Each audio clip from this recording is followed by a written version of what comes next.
Thanks, Andy. We'll move straight on to Colin Bland, who is the Chief Executive of the Sporting Chance Clinic. So it's sort of neatly followed on with his title of Addiction, a mental health condition in football. Thank you. Thanks, Andy, and thanks for the story about Jeff as well. I enjoyed that. Jeff worked for us for about 4 or 5 years now, works for the PFA doing the same job.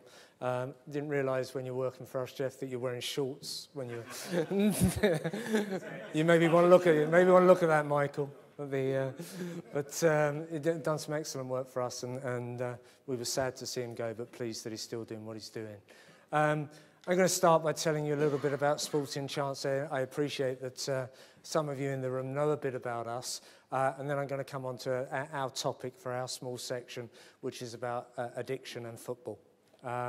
So actually, I'm going to be one slide behind. I'm Colin Bland. I'm CEO of Sporting Chance. So, a brief history. I think these originally had come down as a drop-down, but I think they're going to come down as ones. As you'll probably know, we were started by Tony Adams, who was the England football captain and Arsenal football captain, who had his own demons. And if it dropped down, our founder, Tony Adams, sought help for his own chronic alcohol addiction in 1996. So he's just celebrated just over 22 years of sobriety. But when he first sought help, he found it very difficult. I'm just going to ask Eamon something. That I assume that our slides will be, they'll be emailed out to people that want them, Eamon, will they? Okay, so there'll be a video. So there were, because there's quite a lot of information on this later on, so I just wanted to make sure that there was. So in 1996, Tony sought help, found it very difficult. The only people he could speak to at the time had a club doctor, didn't have a GP, didn't have anyone he could speak to. He was the England captain, really struggling with something, found that he had nowhere to go. His own journey was he found personal therapy and he went to AA meetings and he got sober. He then wrote in 1998 a book about his own called Addicted. I don't know if anyone's read Addicted. Jeff's read Addicted and Michael's read Addicted. I haven't, but it's very good apparently. With the money that he got from that book, which is about his own story, he decided to start Sporting Chance Clinic, and he started us with the proceeds that he got from that book, and we were started in 1998, in 2000. Tony realised that actually the amount of, I can tell you exactly how much money he got for that book, but he got £250,000 for writing that book. And the whole of that money went into Sporting Chance Clinic. I don't know if anyone's read the follow-up, Sober. If more people could buy that, that would be helpful for us as well. But what he realised, he could have just put that money into a trust fund and players could have come to him and we could have paid out, but that seemed, he wanted to create something that was sustaining. And at that time he had a colleague of his that was actually in another treatment provider and wasn't really getting addressed in the way that his addiction was getting addressed, but his life as a football player wasn't getting addressed. So Tony started Sporting Chance Clinic. He realised that that money would run out. And the first person that who knocked on the door and that actually said, yeah, I can see what you're trying to do, there was Gordon Taylor at the PFA. And they've been our major stakeholder since our beginning. Tony played his final game in 2010. We go around to a lot of academies, and you'd be amazed that a lot of people now go, Tony Adams started us. And, you know, people from 17, 18 don't know who Tony Adams was anymore. So we've now to include a film of him holding up cups, and we couldn't find many of him scoring goals. But just to give it some context, our first service was a residential unit for football players that were suffering with addiction. In 2014, we had so many people coming to us with other mental health issues other than addiction. We started to expand and have a national network of counsellors. What that also did for our residential service, it meant that people that were coming to us were getting prepared for treatment, they were having treatment, they were getting aftercare after treatment. So in 2020, we will celebrate our 20th year of delivering mental health and emotional services and addictive disorders services to the world of football. So, quick history. I realise I haven't got much time, so I'm going to fly through some of these and probably spent way too long on that. Our next slides are going to talk about who we work with and some of the work we do, and then I'll move into the content of our presentation. This was Tony's goal, actually, that when any player has the courage to reach out and ask for help, there will be a place for them to go. This must be professional, safe and confidential. Sporting Chance can be that place. And we're still trying to achieve this mission, that we can be that place. One of the changes that we've had over the last couple of years, which has actually come to light quite a lot with our work with the Premier League, is that actually we've been a little bit exclusive with that. And even though the Tammy Gray-Thompson report says that the adult player or a person should have somewhere safe and confidential to go away from their club, what we've recognised actually is we're not working close enough with the medical departments and the NDTs at clubs. So education teams will go in, do lovely presentations about addiction, and they'll say, phone this number if anything, do the Crime Watch one, if anything's affected you, please phone this number or drop this email. And then people will come to us. But what we've really recognised is actually we need to be working closer with medical doctors, with physios, with people like you sat in this room. There's a lot of areas in that were developed, like communal confidentiality policies, how to work with care plans in a joined-up way, offering CPD training to MDTs and medical teams. So there's a lot of work going on in that area. But, you know, one of the, our presentation will talk about obviously what we hope we're good at, but I think we're also here to sort of say there's things that we could be doing better and joined up working that we think in football could be better. One of them is outside providers such as us that still want to provide this confidential space should also be working very closely with medical teams at football clubs. These are our free services. We still offer the only residential clinic in the world exclusively working with professional sports people for addictive disorders. I'm still going to keep saying that until someone stands up in a room and says, no, you're not. But, and I'm looking at Philip just in case he does, but he doesn't. But, so it is the only residential clinic that is for professional players, and the only people that are treated there are people that are professional players or have been professional players. Most of them are football players. We also work with other sports, which will become clear. We have a national network of therapists that we run in partnership with the Professional Footballers Association, and we have an education department. And I'm just going to put some football numbers against this.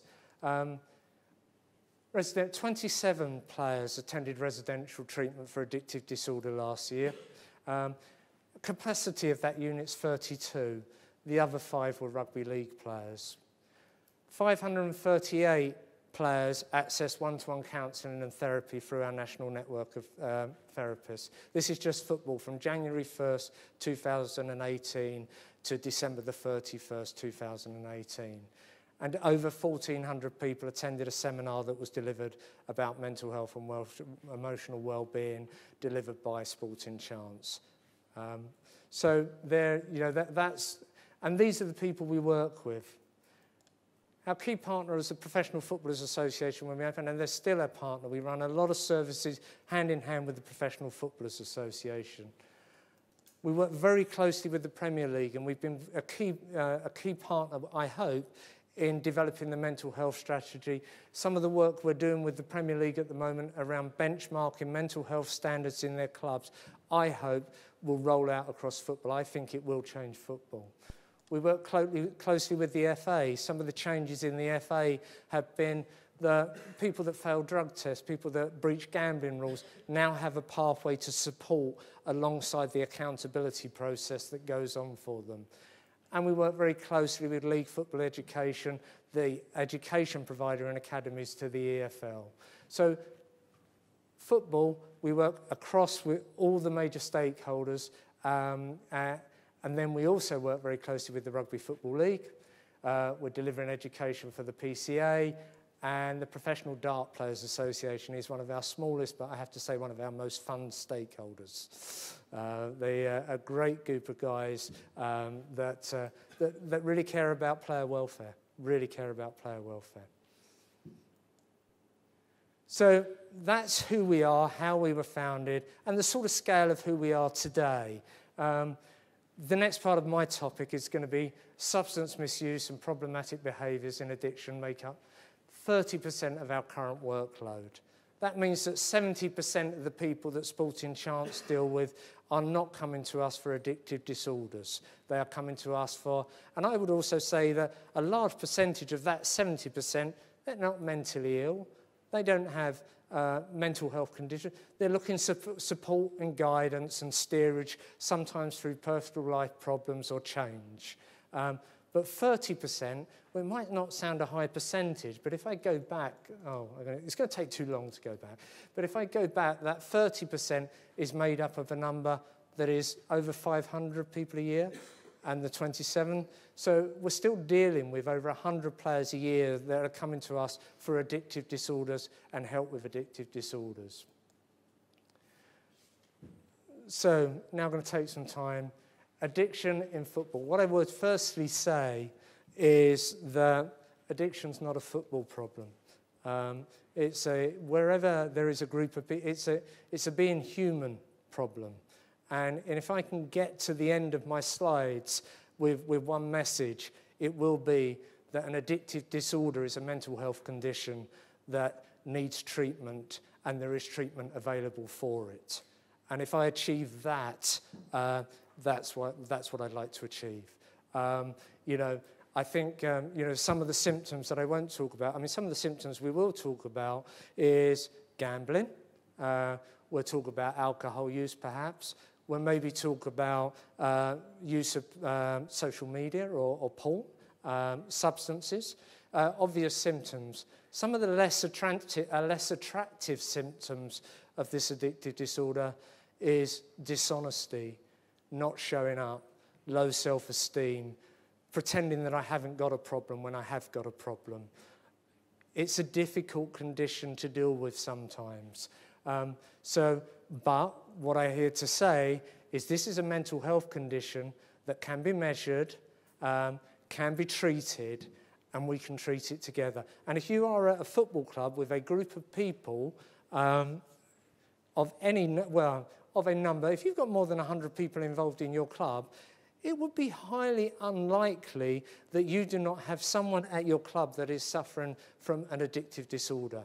It would be probably, and that would also apply if you ran a plumbing firm and you had 100 plumbers, that would be the same. Some of the debates that we get involved in is it worse in football or is it different in football? One of the things that has been researched is that actually some of the symptoms, as in the key presenting issues, are different. You are 3 times more likely to have a gambling addiction in football than you are as a member of the general population. But is that because it's easier to gamble than it is maybe to take substances because you're regularly drug tested, or to drink in a way that Tony Adams will tell you that he used to drink because of the way that you are measured for performance these days? That's just the symptom. The symptom is gambling. The problem is the addictive disorder. So, understanding why and who we deal with is part of what we're going to talk about. I'm not going to read that out. But the agreed concept is that addictions can be substance and they can be behavioural. We always see there's a physical, mental and emotional. I am reading it out, aren't I? So I'll let you follow that down slide. One thing I would say that actually addictive disorders, the first time an addictive disorder was classified as a mental health condition was 1956. It's been 60 years that addiction has been considered a mental health condition. And still today, people struggle to see it as they struggle to see it as a mental health condition. Why doesn't he just stop gambling? Why can't he just stop taking substances? Alcoholism is an addictive disorder. 1956 was considered an addictive disorder and recognised by an American Medical Association as an addictive disorder. Recently, 2013, one of the ways we measure an addictive disorder is in the Diagnostic Statistical Manual, DSM, for people that our doctors want to look that up.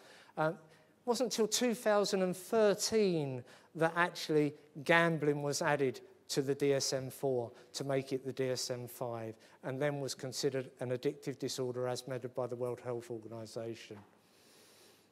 And substance misuse slightly changed at that time as well, because they used to measure it separately, but they now measure it as a single thing. It's now just measured as substance abuse. So what I would say to you is, we have known that an addictive disorder is a mental health condition for 60 years. We know that you can measure it and you can treat it. We know that gambling is one of those things. So let's move on to what that means. I think sometimes one of the most confusing addictions, I know I'm talking about gambling quite a lot, is gambling addiction. Is that I think quite often when we look at addiction, if I get up and I drink a bottle of vodka every morning, or I take some heroin every morning, I can create a physical dependency. And after a certain amount of time, I'm probably going to physically need that. Whereas sometimes with behavioural addictions, people do see that actually, why doesn't he just stop doing that? Why doesn't he just stop behaving that way? They do not see that there is a behavioural addiction. So when we're measuring this, when I'm talking about these measures that we use, a lot of them talk about physical addiction. I also want to talk about why behavioural addictions fall into the same area. We look at, when we're measuring, the DSM-5 looks at impaired control, social impairment, risky use, and the pharmacological indicators, tolerance and withdrawal. I would suggest, and I strongly suggest this, and I think there's good evidence to suggest it, that behavioural addictions change the chemical makeup of the body. They have a physical element to them. I was talking to a practitioner recently who works very closely with gamblers, and we were talking about withdrawal. When we run our residential treatment facility, if you have been using certain substances or you've been using alcohol, we will take you off and detox you.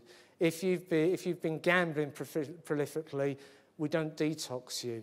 And we're now looking at whether we should offer a detox process for gamblers.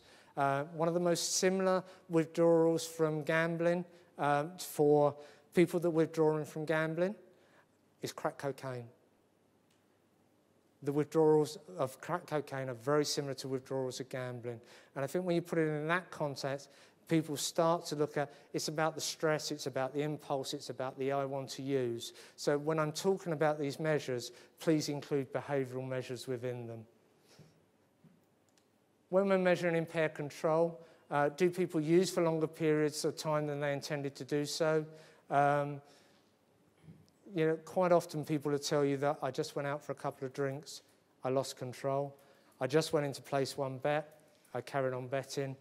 I just thought I'd look at some social media for a while, I couldn't stop.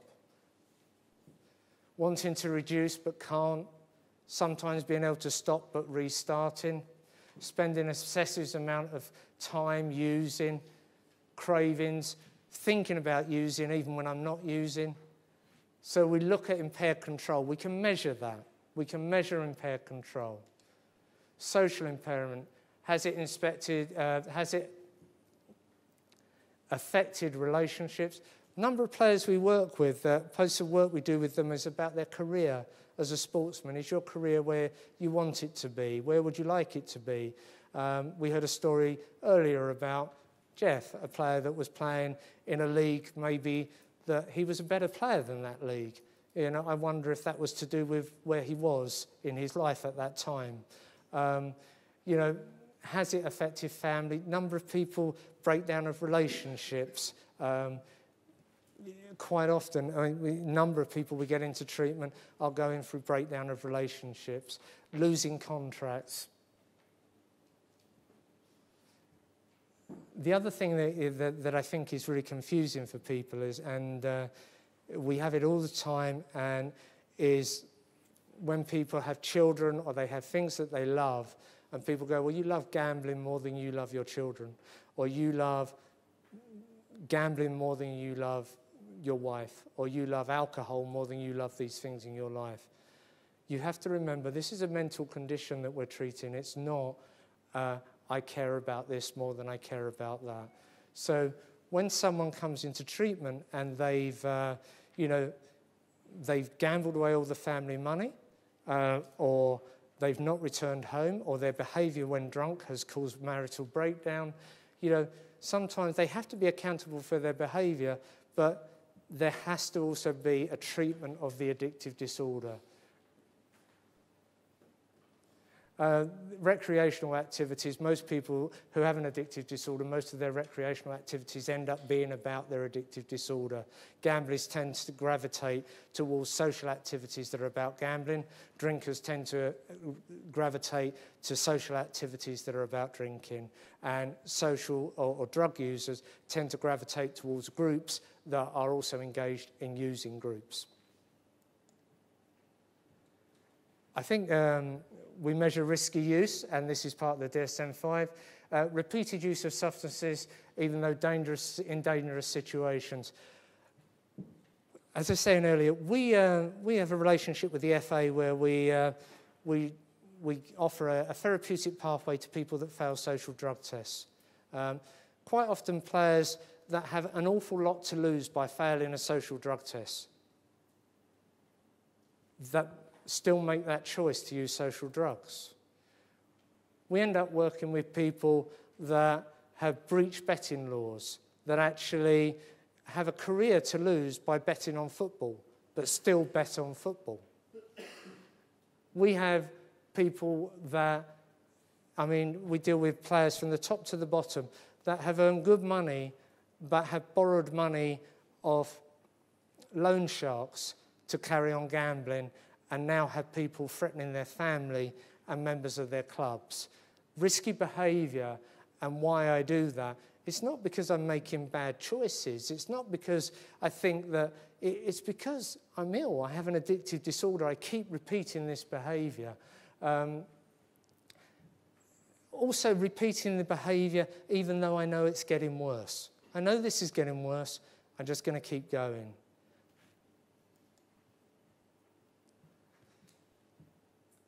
I would be surprised in this room if, knowing your roles, if you haven't experienced people that have behavioural addictions such as gambling, social media, excessive use of telephones. I'd be really surprised. You may have experienced people with addiction to alcohol and prescribed medication. We tend to break it down, and here we look at the pharmacological indicators. The amount I used to need to get drunk now doesn't work. I need to drink more to get drunk. My tolerance levels have gone up. The amount that I used to use of tramadol doesn't work. I now need to use more tramadol. The body adjusts to it. The amount I used to gamble doesn't work. I now need to gamble more. So we look at the tolerances.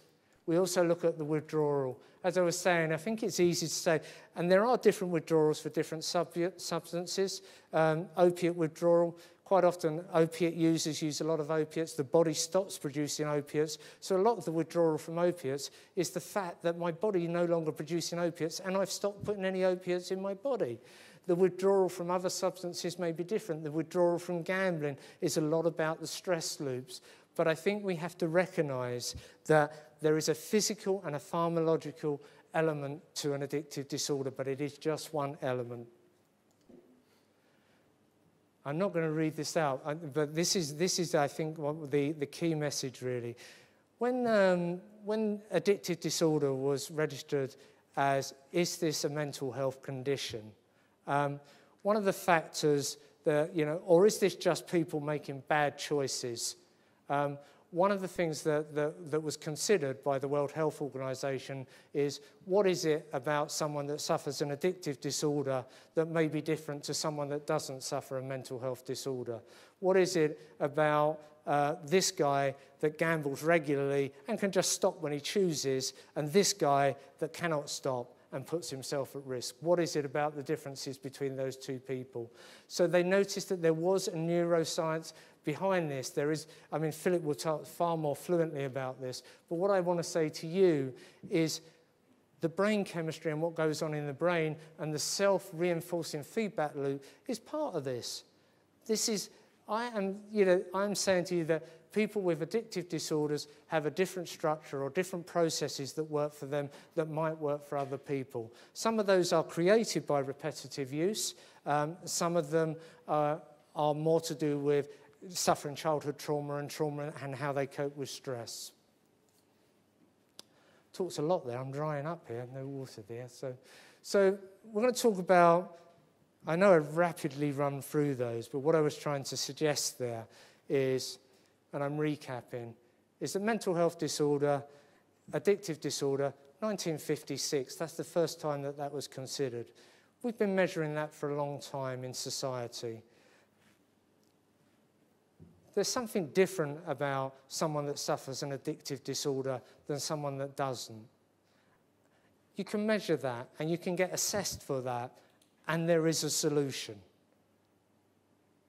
Basically, slides so far, that is what I'm trying to say. That's what I believe. I totally believe that. And I'm privileged enough to work in an organisation that's believed that for 20 years and has countless people that are now recovering from addictive disorders on a daily basis and have been clean from their problem for a long time.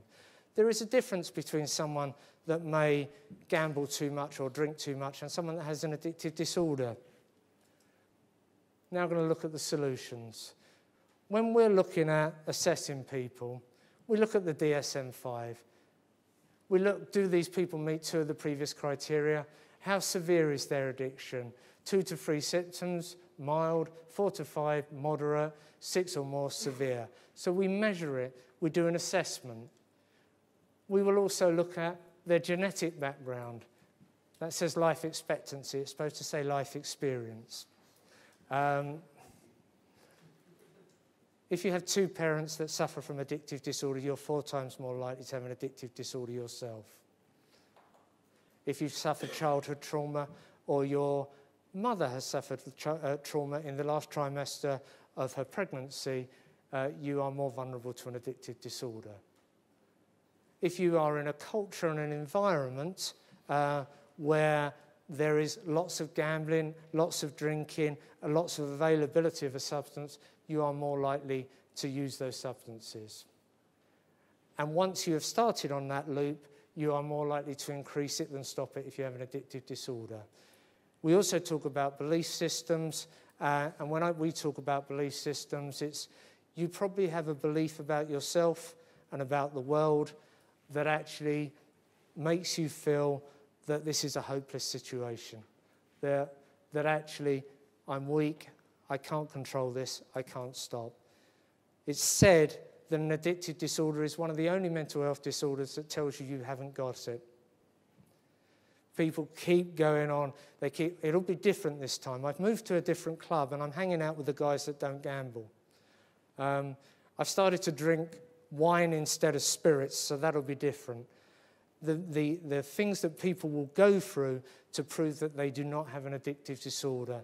The avoidance or the neuroses around avoiding disorders.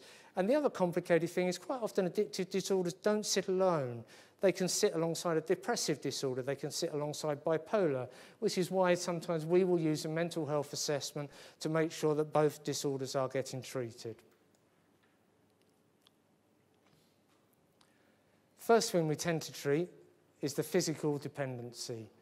Now that can be, you'd be surprised actually, we've worked with players playing at quite a good level with opiate addiction. And you might say, oh, they're using synthetic opiates. No, they're using heroin. We've worked with people using methamphetamine that are playing at a good level of football. We've worked with players. You'd be surprised the substance choices of people that are out on pitches like this around the country playing football. Retired players, strange enough, when people retired, we work with a lot more people that switch their drug of choice to alcohol, and there's a lot more alcohol addiction. Current players, the main drug of choice that we deal with is gambling. We offer several solutions, and I think that one of the areas of development for us over the next year is offering our solutions hand in hand with football clubs. People will hear, and actually our residential treatment, we have 4 guys heading off down to that residential treatment centre on Monday. 2 of those will be current football players. 1 of them's a rugby league player, and 1 of them's a recently retired football player. And we will work really closely with those clubs in managing how they come back to the clubs, what happens while they're away, how the press is managed. Many of the players that we work with, they don't come to residential. They work with one-to-one therapists. They're still turning up and training, still playing on Saturday, working with a therapist on a regular basis, and attending mutual aid groups, or just attending a lot of therapy. Talking therapies. One of the reasons people, it's weird when talking therapies is not all about. It's about how that works with the chemistry of your brain quite often. Me and Philip, we were discussing CBT approaches, 12-step approaches, many different approaches to talking therapies and addiction. One of the common things that I would say in them is actually they're about getting people to move back into the frontal cortex and start moving away from the stress loops and the repetitive loops of addiction. We will work with people about their behaviours on a daily basis, how they hang out with, what they're doing, change the way people behave, change the way people think. But when people are working with one-to-one therapists, the most important hours of that therapy session are the 167 hours that lay in between that therapy session and the next therapy session. It's what I do in between therapy that helps therapy. It's not what I do. It is what I do in therapy as well. Quite often people will explore previous traumas, they'll develop structures for their life, medication. Quite often if people have dual diagnosis, we'll work with medication in that process as well. What we tend to find is, as I say, that our figures are over 100 people this year have treated for addictive disorders. Most of those have just worked with one-to-one therapists, attended mutual aid groups, and are doing fine. For some of those people, they need more. So we offer residential treatment. Now, our residential treatment is a 26-day program. And people go to that 26-day program, and once they're there, they're there. They don't come out and play at weekends. They don't come out and go to training. They will stay physically fit. Most clubs will send a strength and conditioner down, or if they're working on a program, they'll maintain their fitness. We had a guy leave our last treatment episode on Friday, was in the first team on Saturday. One of the differences between our residential treatment facility and others is that we will work very closely with clubs and maintain the sportsman alongside addressing the sportsman's addictive disorder. But our residential facility is 26 days. If you think, and if anyone thinks, that they can cure an addictive disorder with 26 days of therapy, I would challenge that. I would challenge that you could do that. I would think that actually what you will do is you will start to cement behaviours, you will start to show people what the problem is, and you will set people off on a path to the solution which we need to put in place with the clubs. One of the things that we'll do is detox people before they go if they need it. They will experience, in a 26-day residential program, you can probably cover in therapy work that might take you 6 months to cover if you were just attending therapy on a one-to-one basis each week.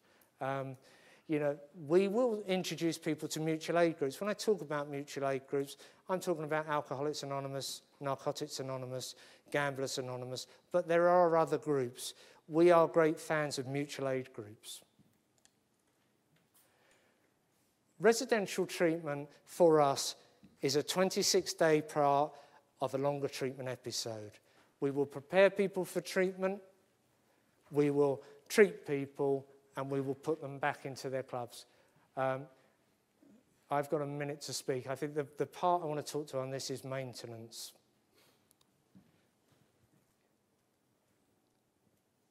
Addictive disorder is a mental health condition that can be treated. I don't think it can be cured.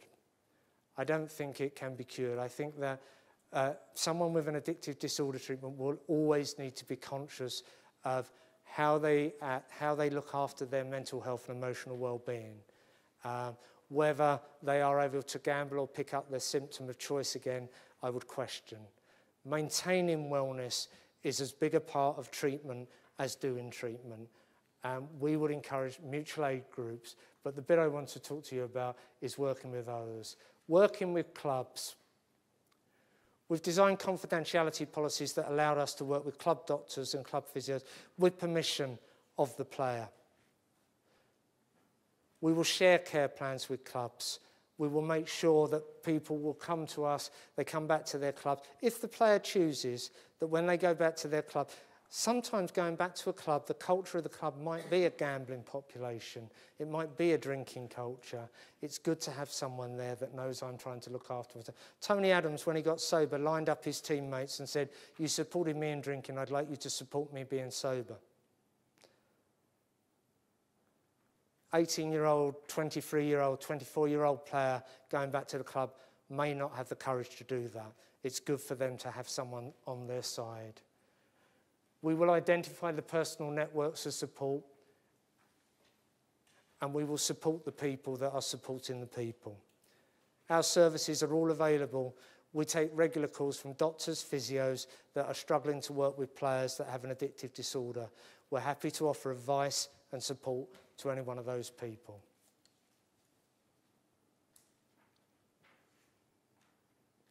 What I would say is, you might just see the behaviour. It may just be gambling. You may have 3 guys at your club that are gambling and you think they've got gambling problems.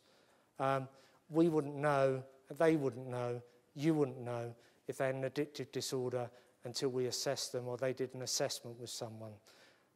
They may well be able to change their behaviours without much help at all. They may need treatment. So we would always encourage an assessment, which we will organise in confidential assessment alongside a medical team, and then we will come up with a care plan that will help someone with this mental health condition. Don't get me wrong, I will finish now.